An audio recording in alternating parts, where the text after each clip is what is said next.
Hello, everyone. My name is Karen from Quantum Healing with Tina and Karen. Today, along with Tina, we would like to welcome a special guest, Eve Lorgen. Eve is an author, hypnotherapist, and longtime researcher in anomalous trauma and alien abductions. We recently shared excerpts of her books, Alien Love Bite, as well as our favorite, The Dark Side of Cupid. So, welcome, Eve, to our channel. Thank you. It's a delight having me on today. We could talk Yes, about a lot, I'm sure. So absolutely. Thank you so Yes. much for being here. I'm so excited to meet with you and to have this conversation. I thought it would be interesting to just start with, for people that don't know you, if you could just introduce yourself, what your work is, and how you got into it. yeah. Well, it's not something that I planned. And I think that's how a lot of that happens with people who might become therapists or something, where I had an interest in actually UFOs and ET visitations and abductions and contact for a long time. And I wanted to know more about it because I knew I had experiences, but a lot of it was kind of blocked out. And I thought it was one thing, and I came to discover it was a little bit something else or more involved than what I thought it was. It was a very long learning experience, but I actually started out as a biochemist and then changed my career to counseling psychology, and then specialized in anomalous trauma. Oh my God, I can't even it was a term that I found when I went to a workshop by someone who ran a conference called, I don't know what it was called. It was run by Rima Labo years ago for experienced anomalous trauma. And really what it addresses is people who have alien contact, abduction, supernatural, paranormal, and things that are outside the range of human experience that are also traumatic and that are not being addressed by the current academic and medical psychological communities because they don't really recognize that as a valid experience or reality. And a lot of the people who do have UFO and alien abductions, especially in the older days, they would be called crazy or be misdiagnosed. And it's really unfortunate how that's why they had to keep quiet, and they really couldn't get the help they needed except through researchers and people that have gone that kind of trauma. They actually need a therapeutic intervention that's better than just a simple hypnotic regression. And the researchers are not necessarily qualified to deal with the fallout of really what that entails. And I think many alien abduction researchers, they maybe came to realize it later when they started investigating cases that, you have to be a therapist and look at this from a long period of time, from a therapist trauma perspective, to really see the whole phenomena for what it is. And I still think it's not fully recognized for what it is. And there's a lot of narratives and belief systems about even the alien abduction and UFO phenomena that they see like a cover story based on researchers who are more left-brained, analytical, and want to put it in a pigeonholed definition. But in reality, if you study this long-term cases for like 20, 30 years, and you look at their children and their grandchildren, you start seeing something else or something much deeper than what they thought it was. So really, anomalous trauma started out as something that involved the UFO and alien contact kind of thing. But now, as I've done this for so long, I've come to encounter many things that were kind of connected or also considered anomalous, such as mind control, satanic ritual abuse or cult abuse, any weird paranormal, shamanic kinds of things, supernatural, demonic things. And then more recently, the connection between the whole narcissistic abuse, narcissistic, sociopathic, psychopathic, personality disordered relationship traumas and abuse that happen that are really connected to the paranormal, supernatural, and what I call MK Ultra cult related types of subpopulations that are trying to control and manipulate and handle entire subpopulations, if not the world. So this goes into a lot of conspiracy, but I see this from a therapist perspective, where how can I help someone who's been through anomalous trauma and complex trauma or just good old fashioned, relationship stuff, or, addiction stuff, or maybe a little paranormal kind of stuff. And how can I work with this as an effective therapist, knowing the spiritual realms and the psychological realms and the weird conspiracy woo woo, MK Ultra and all that. So it's a lot. And I would have to say that over time, this has been like 30 years now for me, believe it or not, that it has caused a level of targeting, which is real, and certainly being bad-mouthed and not believed and disregarded as a professional. So I've found a way to kind of get around from being in the, let's say, a licensed clinical person in the medical psychological thing, because when you work in the system, they find ways to take you out, or to disregard you, or to I found that people who work within the system, who work in the UFO abduction or alien kind of thing, over time, they would be attacked, or someone would try to take their license away through a lawsuit by someone who, for example, is a Satanist, who's a narcissist in a custody battle kind of thing. And so these kind of things can happen to professionals who are in the system. So I think in the long term, it's better to kind of weave around the system, doing different things like hypnotherapy and consulting and coaching, and just having a unique way of working with people effectively, and getting away from the system. Yes. Yeah, for sure. Yeah, it is extremely complicated. I mean, we've only been kind of, I guess our awakening into this kind of realm started in like 2014, when we like began to discover the narcissist codependent relationship, and kind of both of us waking up inside of that kind of marriage and relationship, like where you're like, whoa, what did I just wake up within?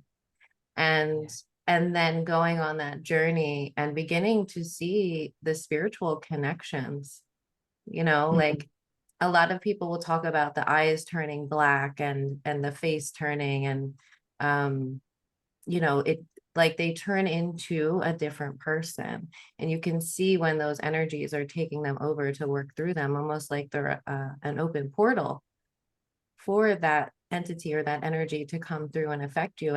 And so when we started doing the work of quantum healing and energy clearing, remote spirit release, of course we attract what we are, right? So we're pulling clients to us that are also experiencing those same things. And it's just been a really interesting journey to see all these connections. And I'm like, am I crazy? Is this really happening? Like asking all of those questions. So when I found your books, I was like, oh my God, this is real. This is really happening. And I'm not the only one that's seeing this, because when you sometimes you feel like, am I the only one that's like seeing all of these connections? And you kind of feel crazy for a little bit, but you really validated for us that this was a real phenomenon, and it's really happening, and happening so much more than we even realize, because people don't talk about it. Absolutely. Yeah. Was it the Dark Side of Cupid book? Yeah. That's like energy vampirism. And that was actually my second book. That was kind of like a sequel to The Love Bite. Really, the discovery of this was through the lens of working with people who happen to have multiple alien contact, visitation, interference, or abduction, depending on their experience. And many of them don't like the term abduction because they feel like it kind of has a connotation of victimization and collusion of victimization, which really, I think abduction is abduction, because if you didn't ask for it or invite it in, and it happened since you were a child, this is a type of intrusion and interference that causes a type of victimization. So I call it abduction.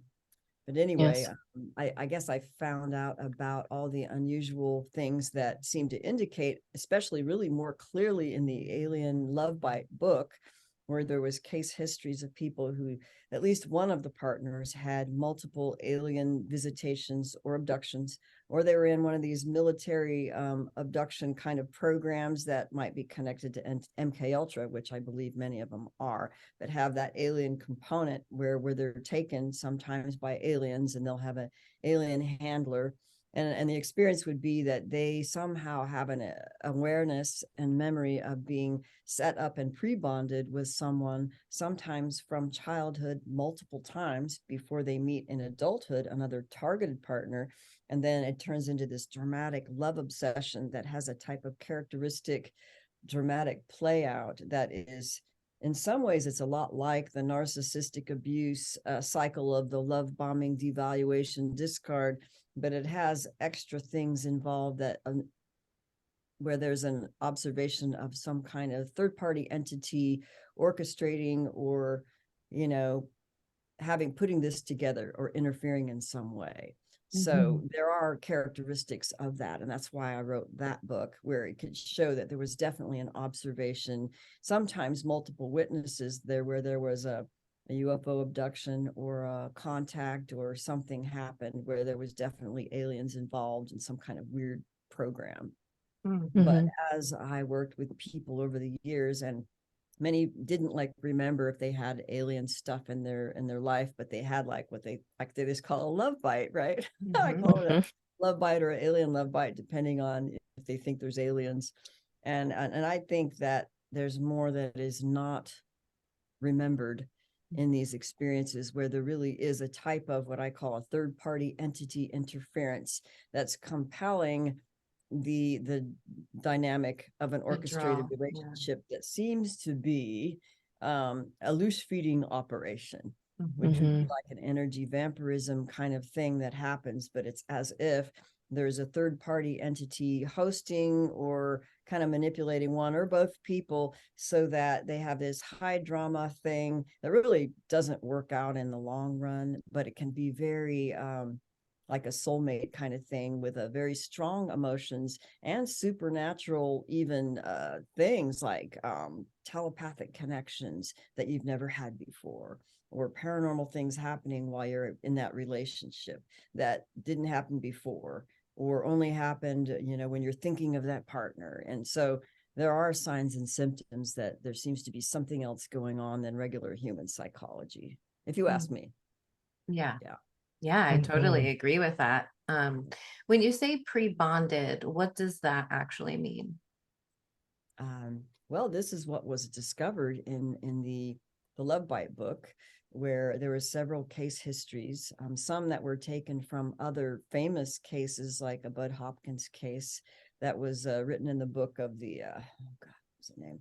Linda, I just call it the Linda Corteil case in my book, where in her case, there was memories that was, I think, remembered consciously or with the aid of hypnotic regression, of having been taken numerous times, like on board a craft or in some kind of military laboratory kind of environment, where another young boy was taken and put together like in a playroom, and then observed how they'd play, and then they would take him away, and then they would be pining after each other. And it's a deliberate psychological ploy to do this over time, so that they always wanted to be with each other, and they had a strong connection, so that when they met later in life, it was like deja vu and like a really strong connection that turns into a love obsession for one or both. Like you fall in love really hard, and it feels like a soulmate thing. But I'll have to say that in another case, the Ted Rice case, which is in my book, but there was a whole entire book written about the Ted Rice case called Masquerade of Angels by the late Dr. Carla Turner, who was a researcher who did phenomenal work, in a short period of time. And of course, she got murdered. And that's just what it is, right? Because she said too much too soon. That's what happens. But in that book of the Ted Rice case, the reason why I'm getting to it is there was a specific mechanism that was identified through his memory and experience of being on board a craft during an abduction, where there was a joint abduction, actually with many people. It was a multiple abduction event that he actually remembered, that most people don't remember, by the way. Right. Okay? So when you hear about people who have memories of things, you're getting the tip of the iceberg, because most people don't remember, because they're that good at taking our memories away. Anyway, so when they took him and this young woman, at the time they were only 14 years old, so they were teenagers, they did some kind of experimental thing where the alien, who was like an alien gray type of appearance in his experience, but he first thought they were angels, and then when they went through the screen memories and went deeper into hypnosis, came to like, oh, that's an alien gray. Okay. That was doing this thing where they was literally use a wand type instrument that was like a candy cane shaped instrument that this alien used to somehow weave in and out the heart chakra energy of, let's say, the woman who was the love bite partner, and weaved her energy into his heart chakra. So it was almost like this energetic surgery kind of thing going on that this alien was doing on craft with the energy body of both of the people who were abducted. But what was interesting is in the love bite case, as it turned out, and as it plays out, it has a certain dynamic, which I talk about in the book, where, there's an instant attraction. He felt as if their souls were merged. And in fact, during that abduction, I believe that the aliens said, after they weaved in the energy of the woman, they said, well, your souls are now merged. Okay. And then he instantly felt this empathic, strong soul connection, like really knowing, almost, empathic, telepathic, like total love immersion experience with the woman. But they didn't reverse the energy flow of her into him. And you understand why when it played out.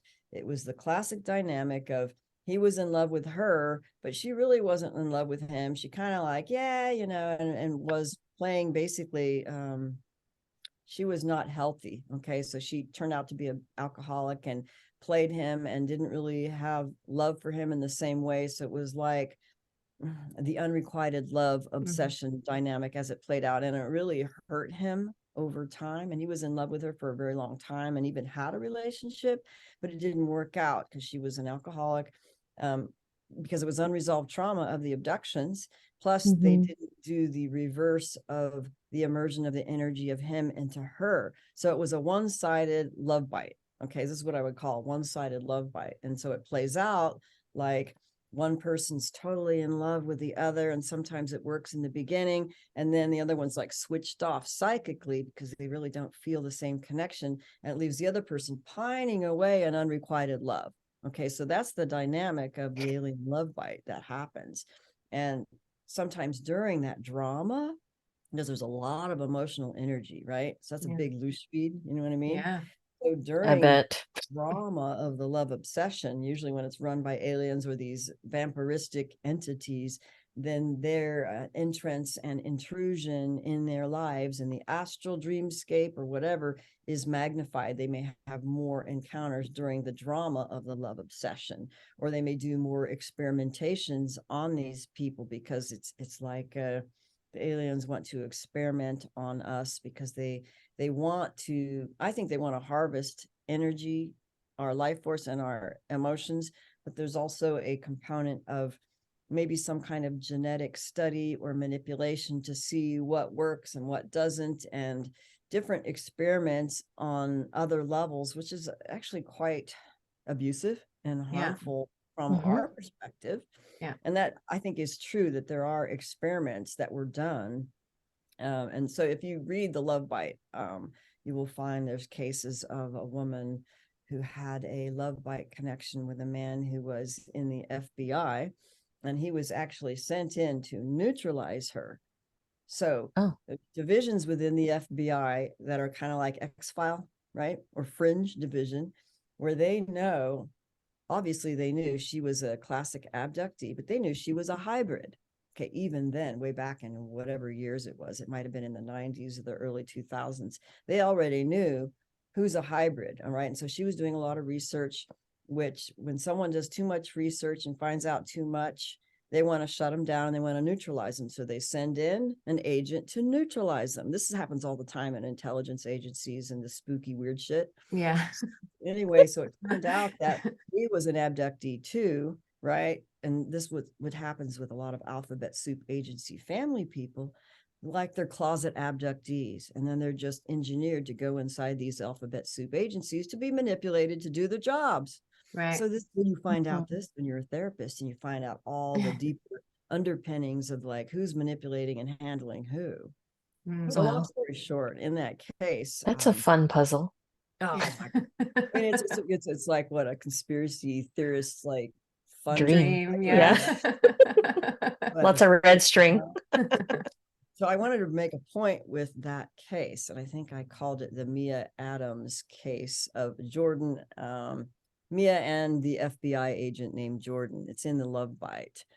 But in his case, he was also not only an abductee, but he was actually the genetic product of a in vitro fertilization genetic hybridization experiment run by humans and aliens.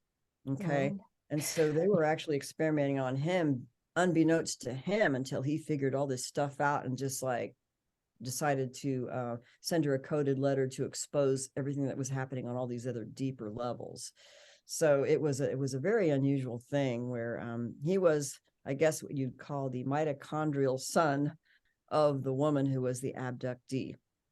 So she was taken in an abduction, and this was by humans in a like an aircraft who was connected with alien technology. So it was really a MyLab abduction. Mhm. And this must have happened in the 60s, because when she remembered it when she was a young woman, and then she wasn't, I think she was in her 50s by the time she came forward with this whole case.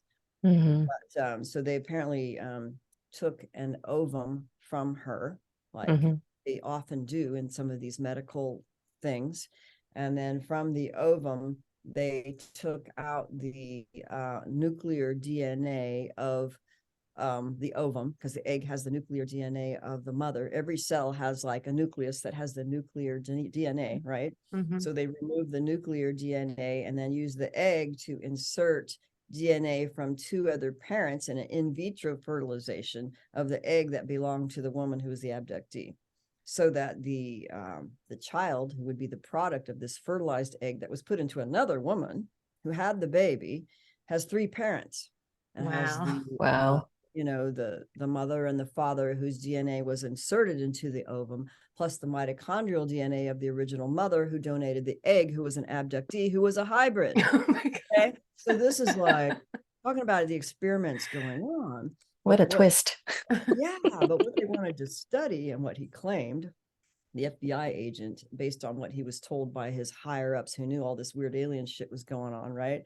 Mhm. That the aliens, unbeknownst to them, they find out later, were doing a study to find out the what do they call it? There's a word for it. The energetic or non-physical bonding energetic connections between people, to find out how and why, or if someone would have a strong bond to someone else. So it was obviously a mitochondrial DNA or a non-physical energetic bonding thing that happened that created the strong connection in it. Actually, it was a love bite, right? So the guy who was the FBI agent, he didn't realize later he was actually the mitochondrial son of the woman he was obsessed with, which was unusual because he was so much younger, right? He was like 17 years younger, and she was abducted when she was 17, right? So it turned out that it was his mom. And then when he found out, and his higher ups told him, basically, don't go for this obsession, it's actually part of an experiment. And so that was a really unusual case. So But his higher ups actually told him that this was yeah, happening. That's how yeah, he found out. they found out. And in that book is actually a letter that he wrote that was retyped with the same kind of font. It looked like an apparent coding, where he apparently committed suicide, supposedly. And then she found out much later, and it could have been a real suicide. It could have been a faked one. I don't know. But he wrote a letter to her in a coded fashion, because he worked for the FBI with Division 5, right? So that's associated with all kinds of spooky stuff anyway. But in that letter, it related the Department of the Navy's involvement with, extraterrestrial and alien things, and trying to actually defend against a real threat that they perceived that was going on with reptilian aliens and alien grays. And so that there are people within the government and the secret government and this X-Files stuff where they really do know what's going on, and they are following abductees, and they know who they are, and they know who these lines are. and they consider some of them national security threats. So if he was sent originally by the FBI to neutralize her, it didn't necessarily mean killing her, but it meant, handling her such a way that she stopped doing the alien abduction research, or the this or the that, or being too loud with whatever she was doing. But they knew, or they claimed, that she was a hybrid. So they already know these things way back then. Right. You know what I mean? So this kind of tells you, it's like, oh my goodness. There's more going on that they really don't want to know. And this is why I believe that the whole UFO disclosure movement, they've been talking about this for years. Oh yeah, waiting for the big disclosure. It's like, by the time they say anything, it's like, oh shit, it's just freaking, scoop agencies, mind control people, giving you the false narratives. They don't know the real truth about what's going on. And then they kill off the real researchers, or they have accidents or become targeted individuals. So, I mean, if you really wanted to know the truth, you would talk to people like the late Barbara Bartholic and Dr. Carla Turner, and really take an opinion of all the people who really don't make it big in the UFO movement. Because if you make it too big, they come after you, they target you, or they set you up with a love bite. Sometimes those are really nasty. Sometimes they are mind controlled people, or they're alphabet soup agency people who don't realize they're deeper mind controlled than they really are, or they know exactly what they are and who they are. So this goes into the whole thing where, with someone with a good intuitive ability, not just empaths, but maybe people like you guys, all right, you've come through a lot in your own experience. You started to see the connection with the paranormal and the supernatural, with the overlay over certain kinds of behavior patterns, like narcissistic abuse, that kind of thing. And just seeing what compels and drives people, and what kind of forces are at work that really are responsible on a deeper level for a lot of these things that we didn't have any idea of in the old days. But that was because we weren't really told the truth, or we had to discover it on our own. But if people talked freely, like we are now, about what's really happening and how they perceive reality and what they really see, and they thought they saw with like this weird shape-shifty thing, but it happens more often than you think. And if people could really speak freely without being threatened or ridiculed or criticized or targeted, I think we would find out our world is a completely different place than what they're trying to tell us it is. Absolutely. Totally.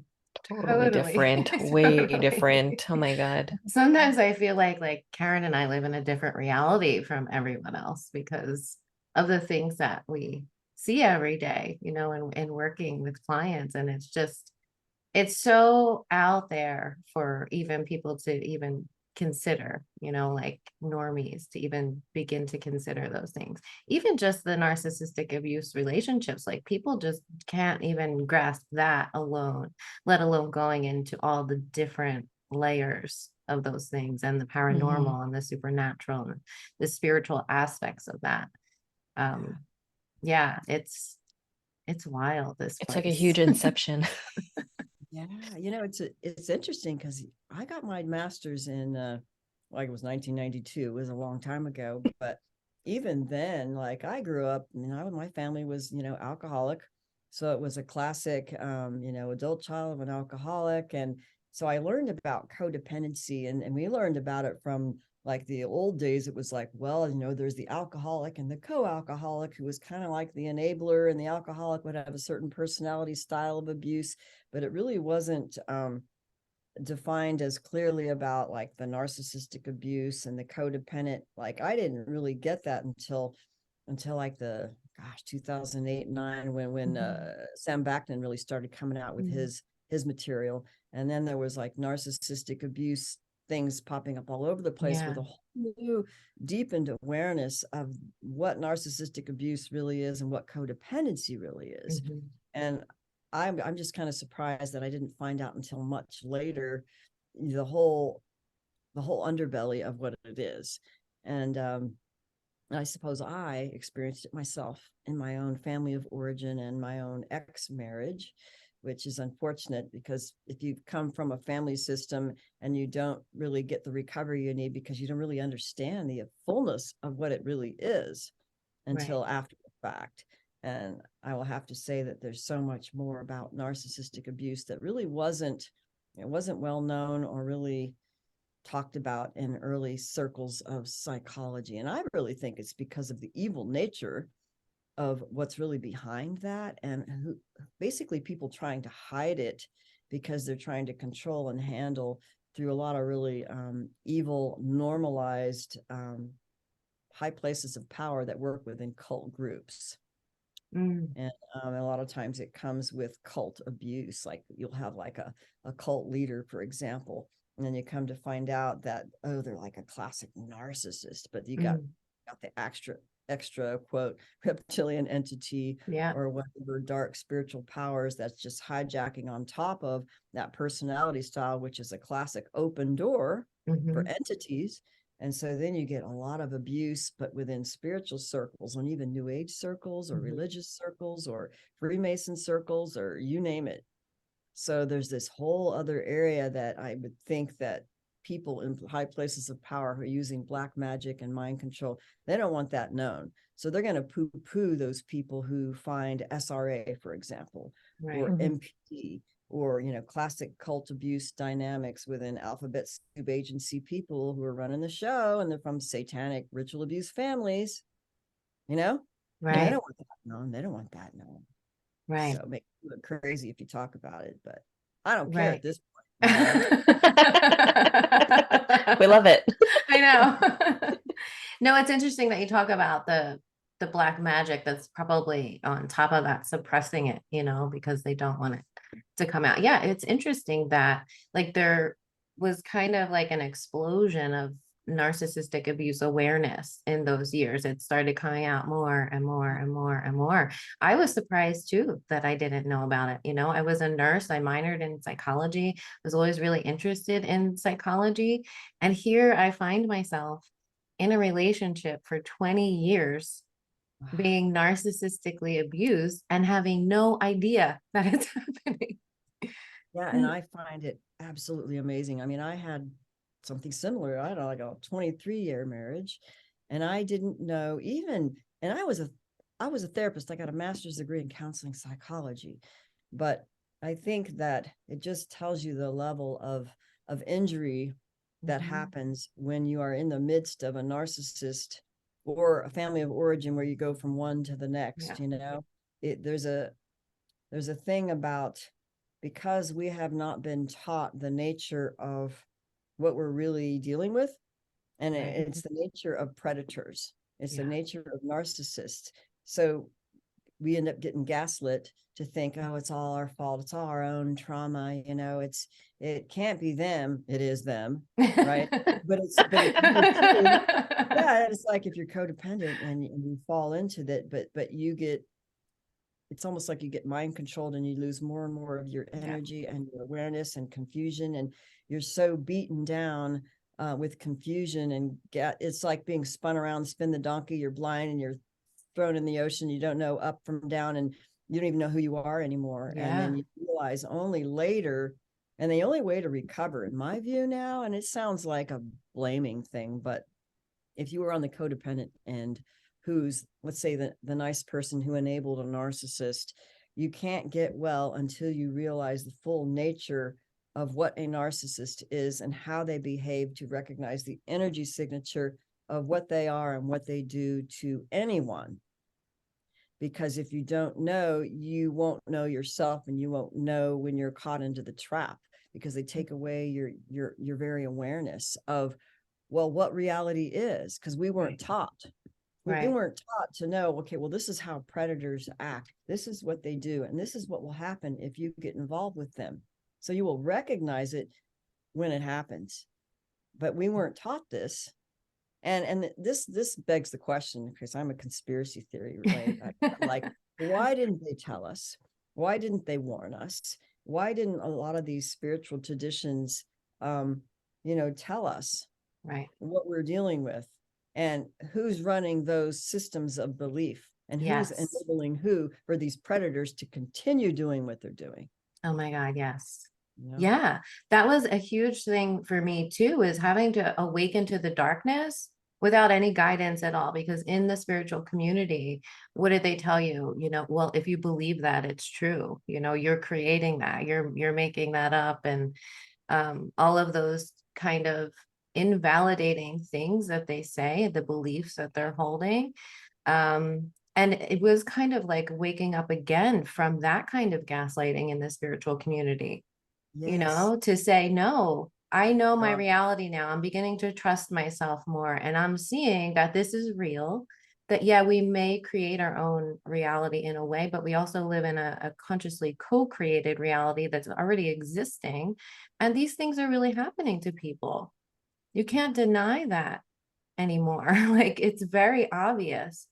I'm wondering if you think that, you know, people that we consider narcissistic, or, you know, those types of energy signatures, do you think that they're inherently different than us, like soul wise? that's a good question. And I guess it depends on your perception. And this is where we have to learn how to trust what we're receiving and perceiving, if we can become more clear and more healed. And Mhm.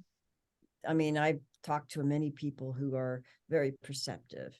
And so there are people who still, I think many narcissists, as it's understood through the Pete Walker definition of complex trauma and Mhm. complex PTSD, is that many who do have those personality styles of narcissist or codependent, it's because of unresolved trauma and their primary reactive personality reactions to trauma, such as they call it the 4 F's: the fight, flight, freeze, fawn. A lot of times they don't talk about the fawn. They usually talk about, oh, the fight, flight, and the PTSD. And they don't have a full understanding of when you've been shaped developmentally by an abusive upbringing, by a narcissist, you will develop a personality style of automatic reaction to a threat to your well-being by being a fight or flighter. And flight would be like dissociation, right? Mhm. And fight would be like, you know, you're aggressive, you're kind of bully, you make everybody wrong. And then people who are primarily the fight flight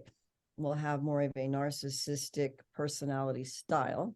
And the people who are more of the flight freeze or flight freeze fawn or the freeze fawn might be the codependents who don't have enough of the fight response, but it turns into this complementary, like human magnet syndrome that Ross Rosenberg talks about, when we have unresolved trauma through these ways of recognizing the primary reactivity, those 4 styles of the 4 F's. Then you can see how certain personalities are kind of attracted to one another based on both unresolved trauma of Mhm. both of them.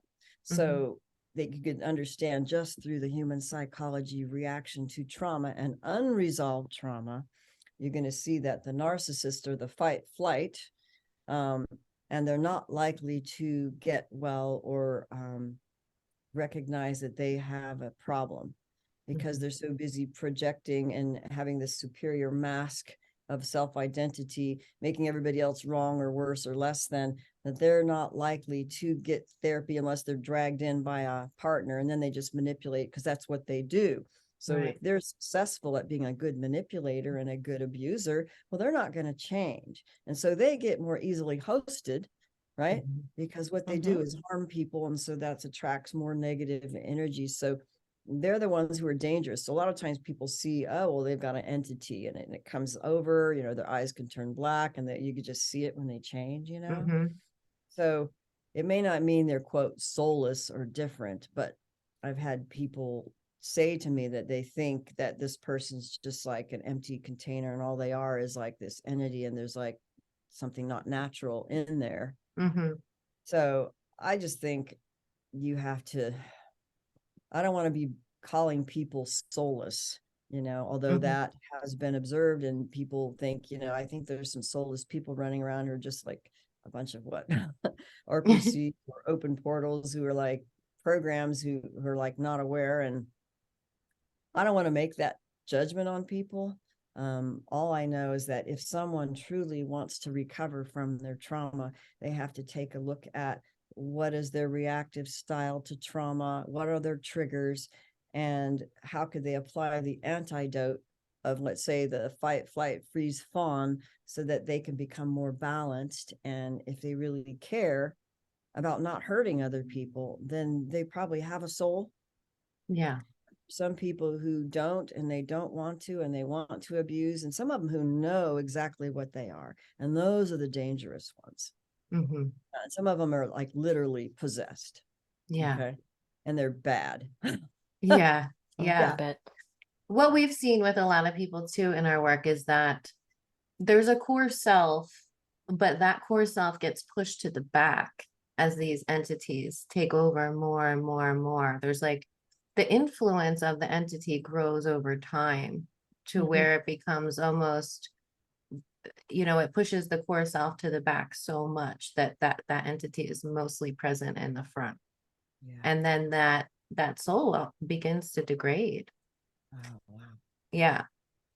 And it That's- seems like, I don't know exactly what's happening, if we're just having more awareness of this, or if it's actually getting worse and there's more of this happening, because it also seems like some of these entities, aliens, all of these different kind of beings almost need human bodies as Vessel or a vessel. Yeah. Yes. In fact, that's like when people work with demonology, like the real deal. I mean, those entities who are coming up from the underworld or wherever they're existing, they always want to occupy a body. Yeah. So they're always looking for vessels to hop into, or Yeah. the hitchhikers. There's Yeah. another word for that. Like, that's true though. It's like the original personality or soul gets repressed, and then I really believe that it's like I hate to say it, but we have a energy essence in our soul. Mhm. And if that gets eaten away by a vampiristic being, we lose more and more of our identity, power, and awareness. And this is, I think, can happen when you've been with a narcissist who is an energy vampire. Yeah. That you lose that sense of self until you get away from them and rebuild your life and your energy and your identity.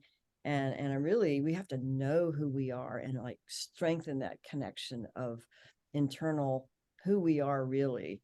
And that's where like it takes sometimes a few times to recover, because we're so beaten down, and I think our identities get mixed up. We don't know who we are if we've been so abused, and that's part of the therapeutic process, is really to recover our real identity and awareness and energy, and having a sense for the recognition of your inner resources and your higher power, so that you can always have that as an ally of intuition, so that you don't get, we have to be careful with what we learn on the outside. And I'm sure as women and therapists, you already know this, like learning how to trust your intuition and building that strength of inner knowing, so that if somebody tells you something and it sounds really good, or they could even provide a red herring of proof, that your intuition is going to be right on, regardless of what you see and what someone tells you. Because we know that in this world, there's a lot of false news and false narratives being thrown out with alleged evidence. And I know this even from studying things in the UFO community and intelligence agencies and counterintelligence during war, throwing out red herrings. So you think something's really happening and you have the evidence, but in reality, it's not. So we have to really sharpen our intuition and our sense of self, so that nothing can get to us again. Yes, No that's totally, totally, and yeah. that they're on notice that they're going to be found out and exposed, and they're, you know what I mean? Yeah. They need to be afraid of those who can see, and I think they are. I think they I think they are. Yeah. Yeah. Yeah. The trust, I think you really hit on such an important point there, because the red flags are always there. We just aren't trusting ourselves, like we see them, and looking back in hindsight, we're like, oh my God, how did I miss that? But it was like they were always there. We're taught, from a young age, usually family of origin, to not trust ourselves anymore, because we're being modeled something different, and everyone's invalidating what we're actually feeling and picking up on. And we see that so much, and trying to help people to regain that trust in themselves again, to say, no, like, you knew all along, you just weren't trusting that feeling. So do you have like one piece of advice for anyone that's in a relationship like this right now and struggling to break free from it? What would you tell them? Well, I mean, it's always, it takes two to tango, as they say, and it's not about self-blame, but you have to really know how you're feeling, and being able to share that with somebody who's safe, so that you can like find out.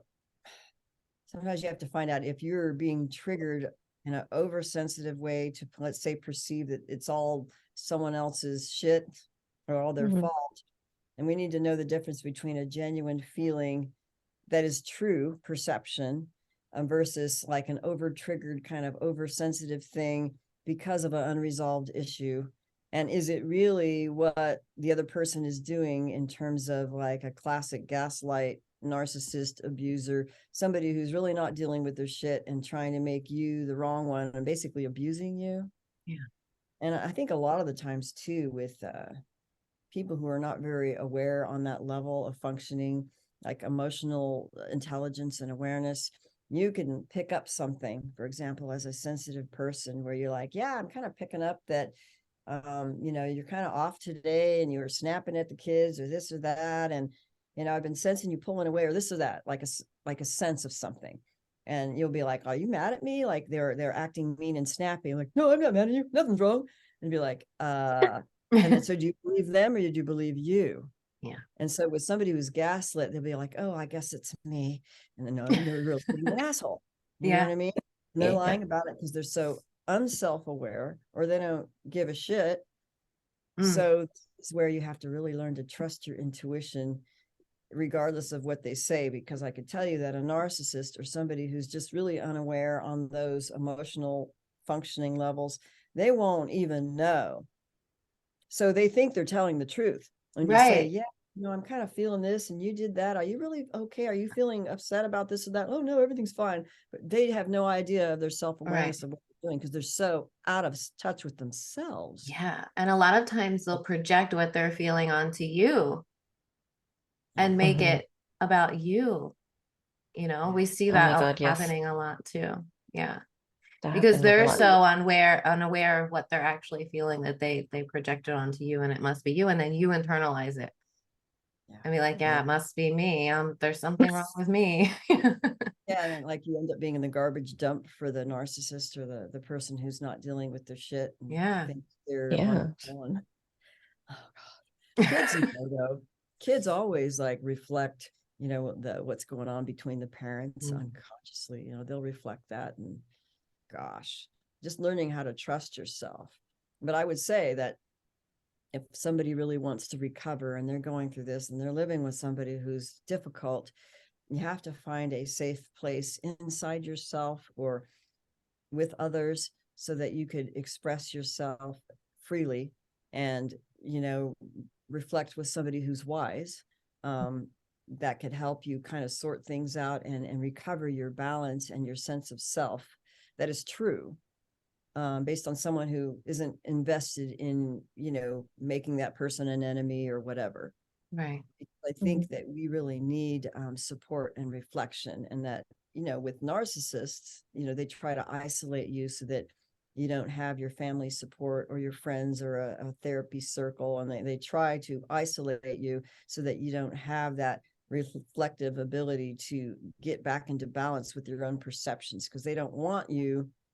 Well, they want to take you all for themselves. They don't want you knowing, and they don't want to be found out. There's always this thing about them not wanting to be found out. Yeah. Mm-hmm. Yeah. It's like they're secret, because they're one person to the public and then a completely different person behind closed doors. And they're so afraid of the public seeing that mask drop or being informed of that mask dropping. It's like Dr. Jekyll and Mr. Hyde sometimes. And sometimes, you have to ask, are they multiple personality, or they really have an entity. And but I think as we become more aware of ourselves and start to trust it, and that I believe that what works for us is if we can connect with the essential goodness, which is like a purity of heart, to do the right thing and have a love for the truth and to be generally kind and good, that power will lead us to the truth. But it's not always an easy truth. And I think many women in particular, like even older cultures, like we have to be nice. It's not okay to be angry or to be a bitch, or don't be mean, or always accommodate for the man and his ego. And then that can hurt you in the end if you be too accommodating to people who take advantage of you. Yeah. And that happens. It's just like, then we lose our sense of perception because we're told we have to be good. And this is where this whole codependent, the danger of being codependent, let's say you're the good empath side of things, more or less, or you think you are. We have to be driven by a truly recovered trauma, so that when we want to do good, it's not because we feel bad about ourselves and that we should do this in order to be okay. So we're not doing it for anybody's approval. We're doing it because it's essential goodness that comes out of us, out of a true recovered place, not a codependent, guilt-driven, shame-driven kind of core. Yeah, that's a really good point to make, because I've noticed, for myself, a lot of what I used to do for people was out of guilt or feeling obligation, or like I have to do this for them. And then I would get myself in situations with toxic people that just wanted to take from me. So, I think being in integrity and asking yourself those questions, why am I doing this? What is the impetus behind what I'm doing, like carrying out these actions and behaviors specifically for other people? Is that because I'm doing that out of the goodness of my heart, or do I feel obligated, or do I feel like that's something I have to do to be a good girl? It's like the whole good girl thing that we have to kind of like drop that and coming into balance, and being more empowered, having boundaries and knowing that we're not obligated to anyone. So I mean, what a lesson to learn, we want to be good parents, and protect our children. I've always said that, like, if you were in a marriage with a narcissist, you're doing a triple parenting act, because you have to be a parent for yourself, and then you got to be a parent for the other because they're not doing a good job, and then you got to do the damage control from that parent plus the own abuse that you're dealing with. So it becomes a very, very difficult job to be a parent when you're in a narcissistic relationship. It takes so much out of you. And that's why I think a lot of people who are narcissistic abuse have a lot of health problems, or they just don't have a lot of energy. And normals don't know this. Like, if there's a lot of normals who've had no idea what it's like to have had narcissistic abuse and how long it takes to recover. Oh my God. Yeah. I just think, I'm hoping more and more people become aware and they could talk freely. And it's difficult. I mean, I see this in social circles where entire social groups are taken over by a social narcissist, or cult groups where they don't have the wisdom of the human psychology element, or even the true spiritual perception to see what's happening.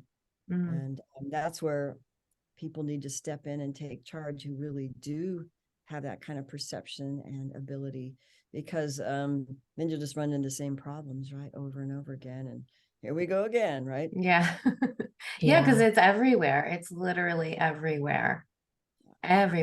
Do you think that there can be like, or are like healthy relationships, healthy twin flame, healthy soulmate, whatever you want to call it? Do you think that there are healthy relationships? I think there are, and there can be, but it takes both people being able to communicate in ways where each other understands and respects. And it has to be a mutuality of, how shall I call it, mutual respect for the complementarity of who they are. Like, and a lot of times in certain cultures, especially patriarchal cultures, well, they just assume that, the man is more important, their job is more important, they're just more important. And so when they assume these things, well, they become narcissists. They become what I call the patriarchal narcissist normalization, which is really bad. So it would take somebody who's wise to be able to have a healthy relationship on both ends, or to do the best they can, really. But I don't know. I've worked with so many people that it's hard for people who've woken up from the abuse to find somebody healthy later. I think they can, but it's always a lesson, I think, especially for a woman who has lost her power and her health and her finances. And I mean, you could lose so much. I mean, I lost a lot in my life. Okay. So it gets to the point where if I feel like somebody's not operating from a mutual place of wisdom and awareness, they're nothing more than a security risk to me, male or female. Yeah. And they have to be wise enough and aware enough to be led by a higher, well, we can call it the Holy Spirit or spontaneous wisdom, so they don't become a danger to you, because you don't want someone who's running your life or influencing your life where they're just a danger to you because they're just, they don't have wisdom, or they don't have awareness. And that can be true in not just romantic relationships, but friends and colleagues and those kinds of things too, because we see it showing up everywhere, not just It's everywhere. There's an imbalance everywhere. It's crazy. Or I can't everywhere, everyone. Yeah, and it's well, that's where we have to learn how to fine tune our connection to I just call it the Holy Spirit because that works for me, but it could be another way of you recognizing a higher wisdom working through synchronicity and awareness, so that you're continually guided through this internal recognition of who's safe, what's good to do in this particular moment or in this job or this relationship, so that you're always led by that higher authority and you trust it and you can act on it. You don't necessarily have to explain yourself, but to be strong and confident enough to follow that lead, so that we don't fall into the traps of people who think they know everything, but they really don't, because I run into a lot of that where, I mean, I had to learn, like, don't give your power away to someone who you think is smarter or better, or a man, just so it could, make their ego feel better. And then your life is destroyed as a result. No, thanks. Not a good deal. You know what I mean? It's like, How do you feel we can protect ourselves from a love-like relationship or these kind of arranged matches that happen? I guess I call it the interdimensional handling aspect. And I guess it depends on what we believe too. And this is where if we have unresolved hurts and beliefs that we hold based on, oh, the world's an evil place, right? That could be an unresolved trauma that, attracts more of the same. So I think that we need to be at home in our heart with enough of our foundational needs met, which is, basic friendships and feeling understood and getting your basic needs met, so that you have that foundation of power to act from, so it doesn't hurt you so much when you run into somebody who could be a problem, but they're not a problem because you have enough of your own foundation and balance. And so, yeah, protection is important, but I think you have to find your harmony and your balance first and foremost before you allow in someone else's garbage dump to mess with you. That's a good way to put it. Accurate. Because there's no perfect relationships. I think that the more we really forgive and love ourselves truly, that softening could help open up and create changes, almost alchemical changes in whatever relationship or situation we're in, so that we don't have to be endangered by that. But basic kindness goes a long way. And I think some men are afraid of strong women, but then maybe some men are attracted to that too. But I think most narcissists have a cowardly way of behaving and manipulating and that you just get an eye for it and a feel for it after a while, and you just kind of go around it. Yeah. Because I don't know if they'll ever change. I mean, maybe the world will never change, and that we have to find a way of creating reality in a way where we can, live and get what we want and be relatively happy. Yeah. And I think there's a way to do that. And I'm learning that all the time. Like, I'm not perfect, right? But I learned something, and I'm still working with this. It's something called the energy dynamic model, and it's really basic. It's run by a woman who created it, named Jennifer Foster. She's in the UK, and it's somewhat of a Taoist way of perceiving and understanding our own human needs and who we really are and what we really need to create the reality we want to be at home, and rooted in our heart and in our in Taoism, they might say rooted in your Dantian, for example. Like a martial artist, you root and build energy in the Dantian. But if we want to be rooted in our heart in a state of beingness, the energy dynamic model will give us a way of understanding ourselves and others in such a way that we know what we really need.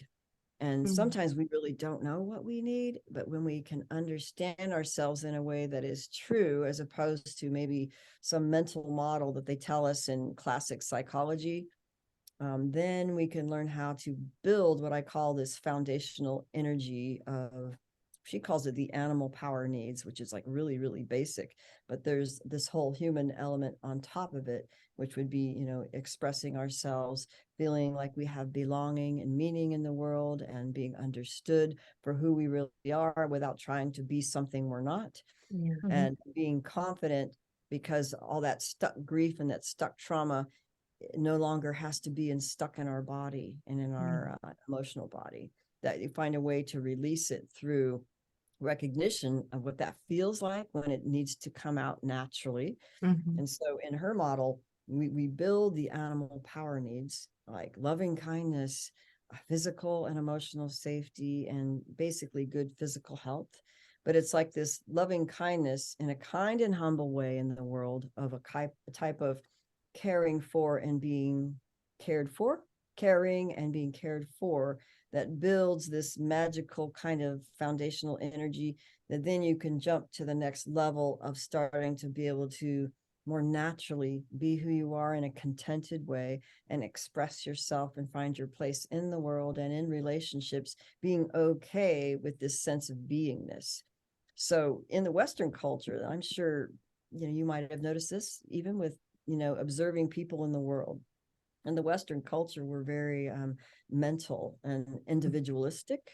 And so we jump to belief systems and mental waves of, how should I say, not like addictions, but a way of being, like on the computer, or finding a mental belief system or a group who believes the same way we do. And then we could resonate.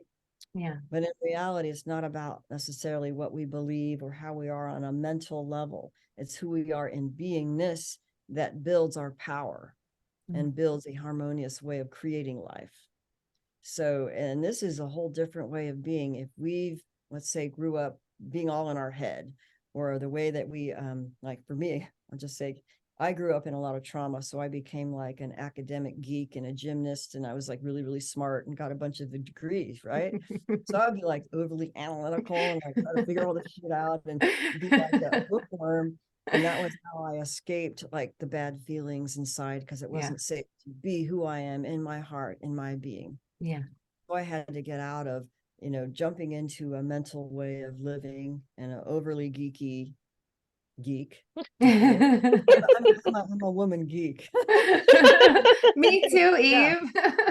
How to do it in a different way, where and this is where it becomes fun, like a recovery process becomes fun to explore, where we could just find out what we really need based on a whole different who we are as humans, and building and creating a kind of life and reality that we really want.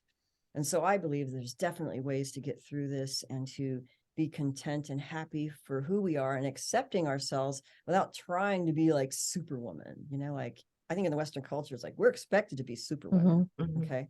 Like if you're a mom, you know this. Mhm. And if you were married to a narcissist, you know that you have to be a superwoman human being just to fucking survive.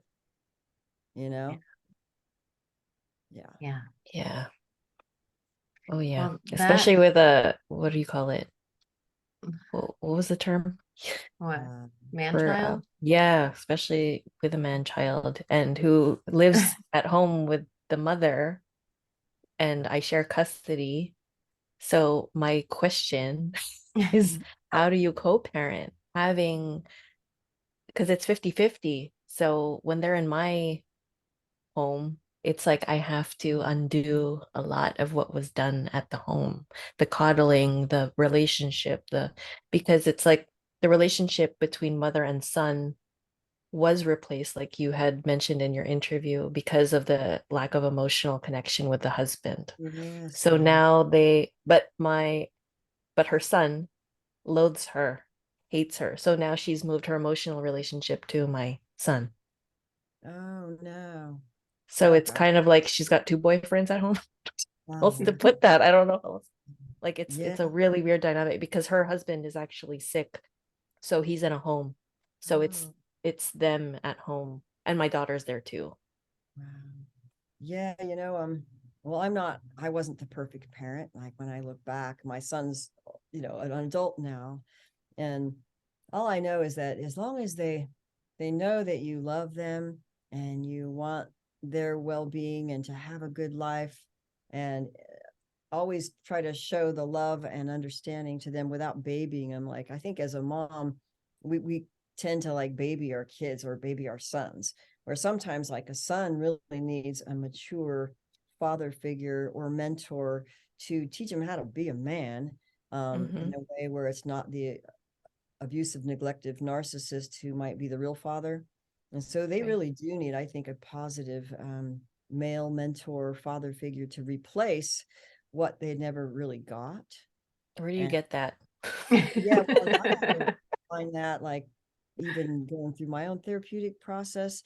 I was lucky enough to have two key male healers, therapists who were good examples of loving, wonderful men who could understand and connect and be trustworthy, like good men, like really good men who were protectors and they were wise, but they were just like wonderful men. And so I had to see and experience a positive male role model so that I knew Mhm. that that's possible and that they definitely are out there and Oh, that to good. try, like if your child, you can only be a mom. I mean, we try to be both when we know we're dealing with a deficit and a damage control situation. So Hmm. just as long as the kids know that they are loved and accepted for who they are, but trying to find a positive role model that could help teach and model them something that they couldn't get from the other parent. Because there's a lot of male narcissists that they grow up with a maybe over enmeshed mom and a neglectful dad or never had Hmm. a dad. And so then they could develop, I see how they can be developed, you know? Hmm. So just, I think as long as they know that you love them and you want the best for them. And, we have to be a man and a woman as single parents, as women. It's almost like we're expected to play both those roles as much as we wish we could only have to be a woman. Yeah. And it's hard. It's because you don't want to badmouth the spouse, right? You don't want to No, I badmouth, don't. keep I that don't. going. And that's a tough one. So Yeah. just It try, is tough, but I'm just kind of like let we're gonna let that reveal itself. It will always reveal itself. yeah. But it's yeah, the enabling from the mother, it's crazy. And the compulsive lying and the coddling, and it's so unhealthy. Like it irks me. I remember even when I just gave birth to him, she took him from me, from my arms. And I was like, okay. Like I was already like, okay, I don't know what to do here. Yeah. Yeah. Yeah, I can relate. Just showing love and I think the love wins in the long run.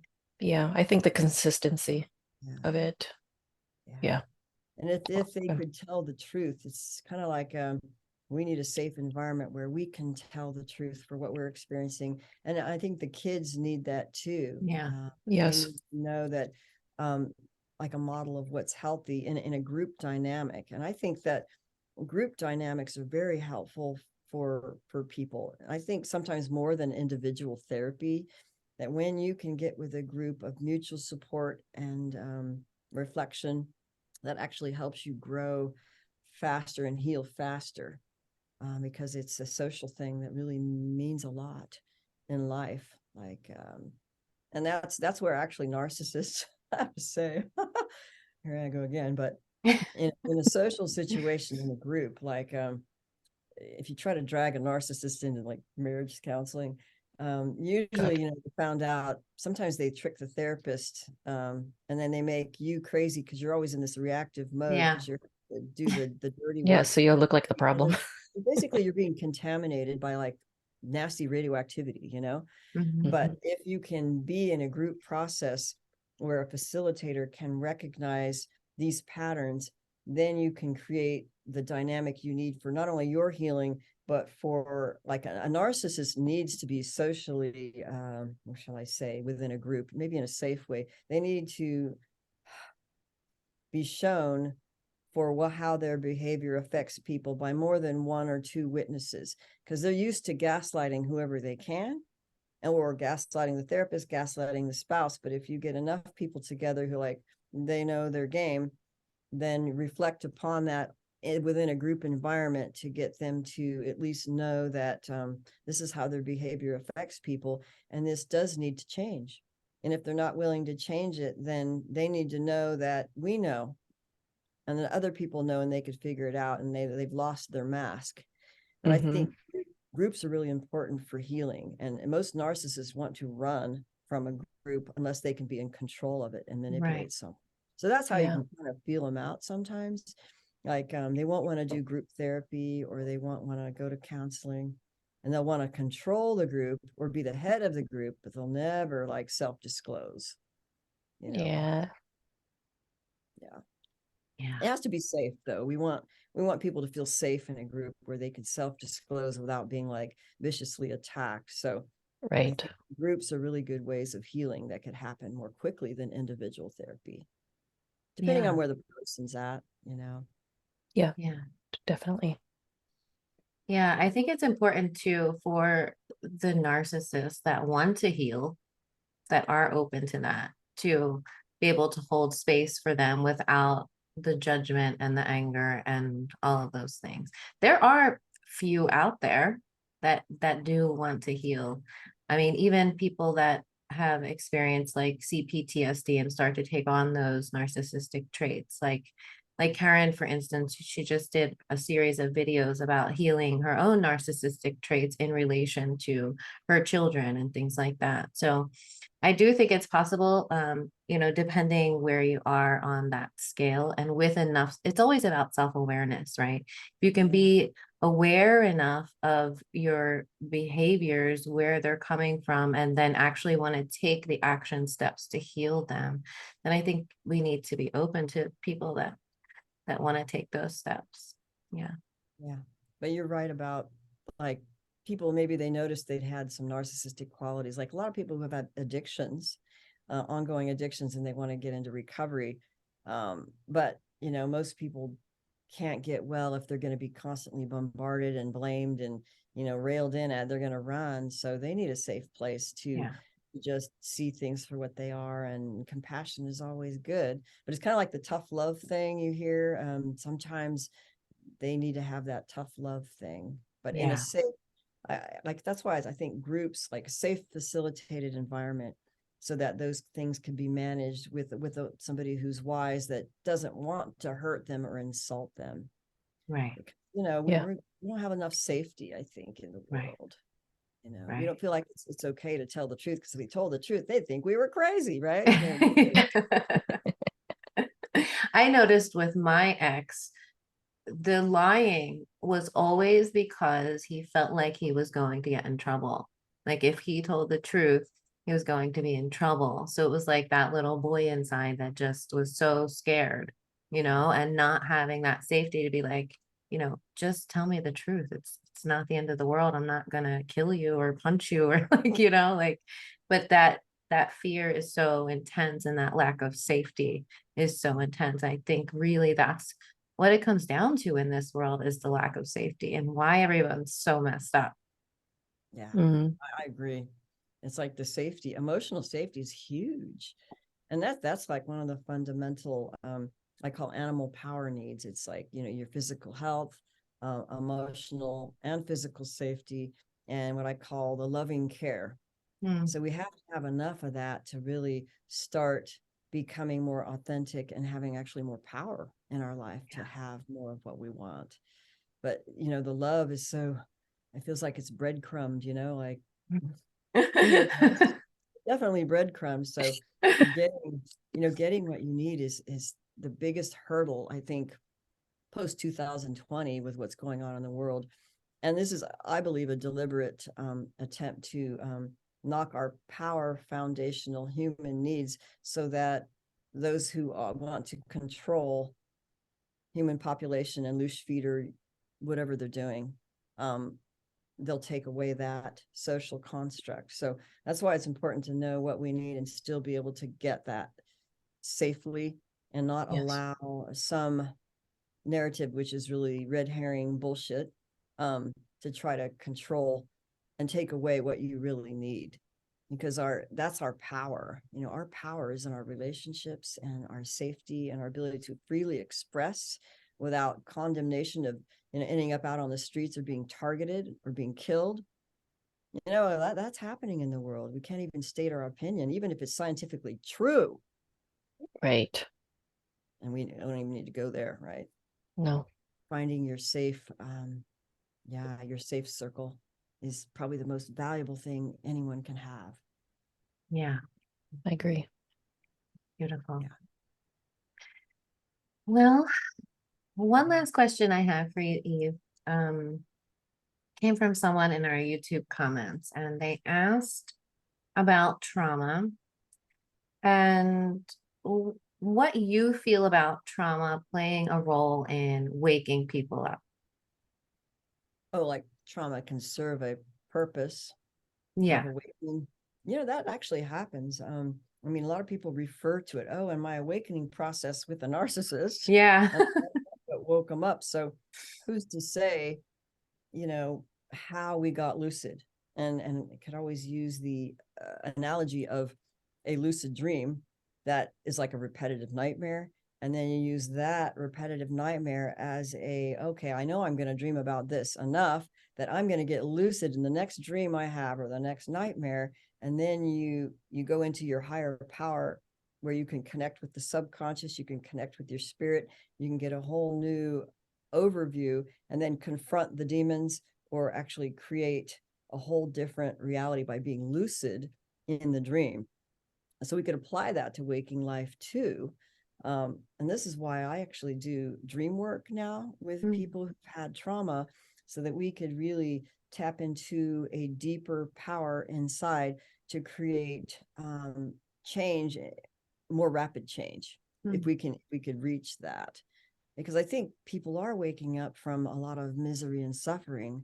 But I think what would be nice is, like, once we're mature and aware enough, a good prayer would be, how can we learn from others' mistakes and not have to go through all that suffering to learn and awaken like a basic truth and then act on that truth without having to go through years and years of misery and suffering. Yeah, I'm so Mhm, tired of right. that.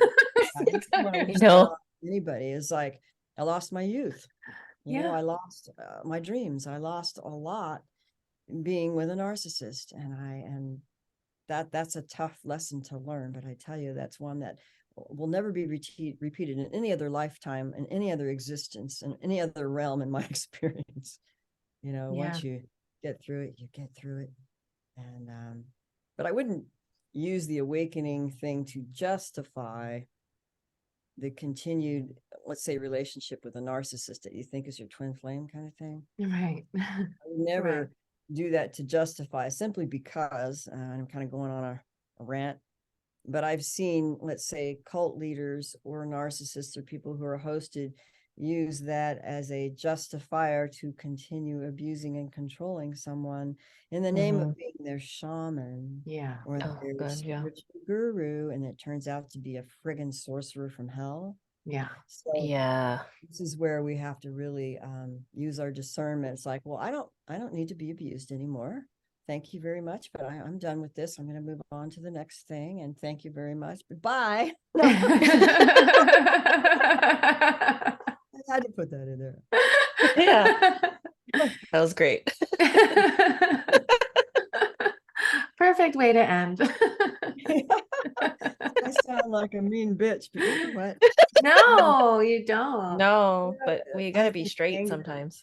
anger is appropriate sometimes. It And is. it's really like, because I was a flight freeze fawn person. I was good at dissociating and, fawning and enabling. And then I don't want to do that anymore. So sometimes what we need to get out of, let's say, the freeze response, which is a lot of us are stuck in freeze. And it's a very physiological thing. It's not something you just wish your way out of. So sometimes it takes feeling what's present, which is like a lot of anger. But then if you allow this to move through you in a safe way where you can express appropriately, it will distill out into whatever form it is at its root level. And that's when you're able to finally release and let go, where you can just move it up a notch and start being more powerful in your life and start really creating. Yeah. So I would say women, don't try not to be afraid of our anger, but let it be distilled out to its root, wherever that root is. And it may not be what you think it is. So When you say distilled out to its root, what do you mean?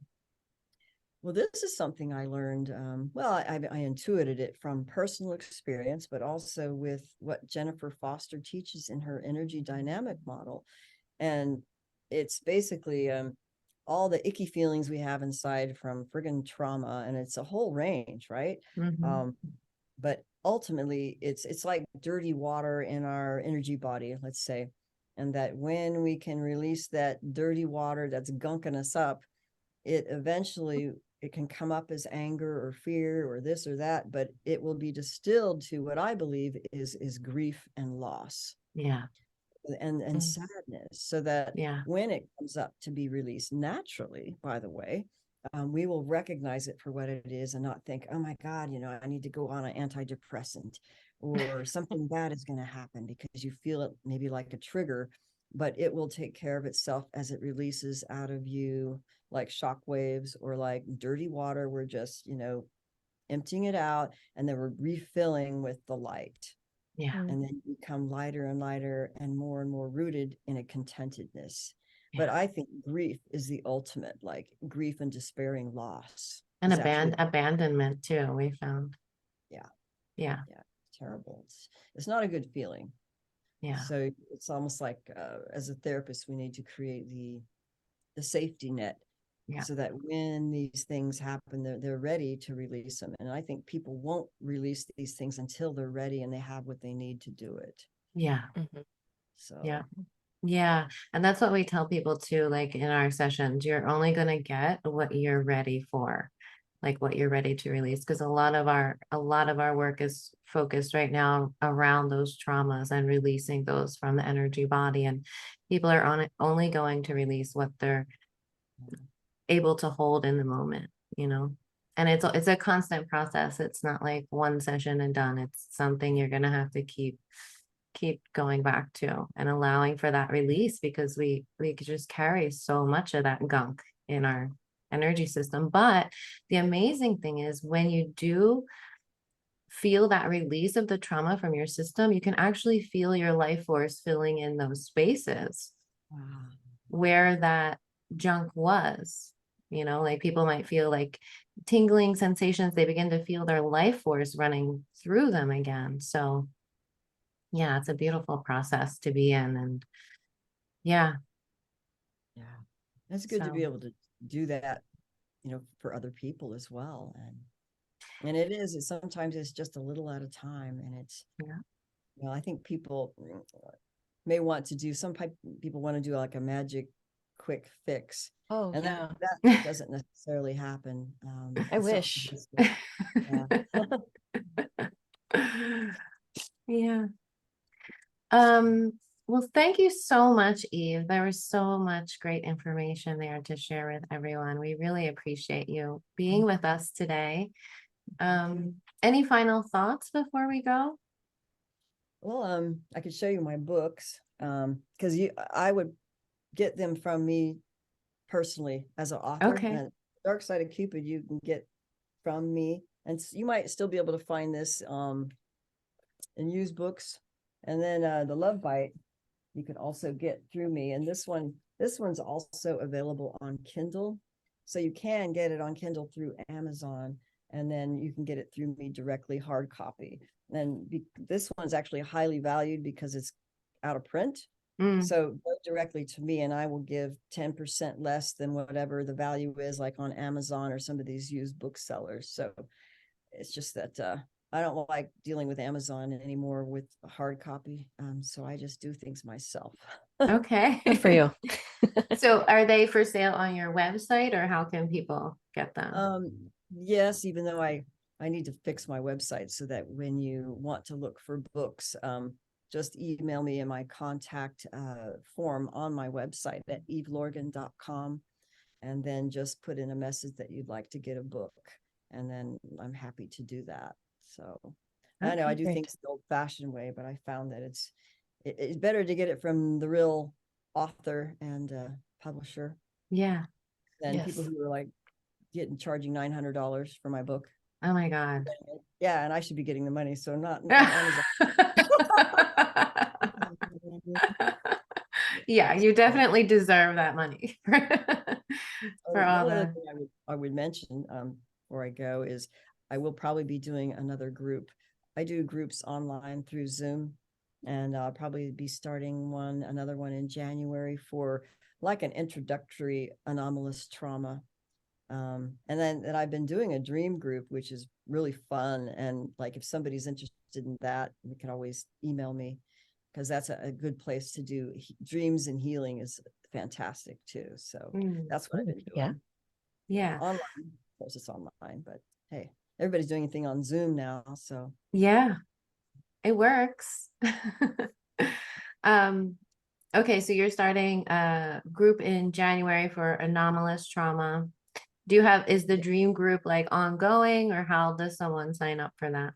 what is now? I'm starting another one on the 16th of this month, which is most of the people were in it before, but if somebody's like really, well versed with anomalous trauma and find that dreams it excite them to learn more, they could always contact me.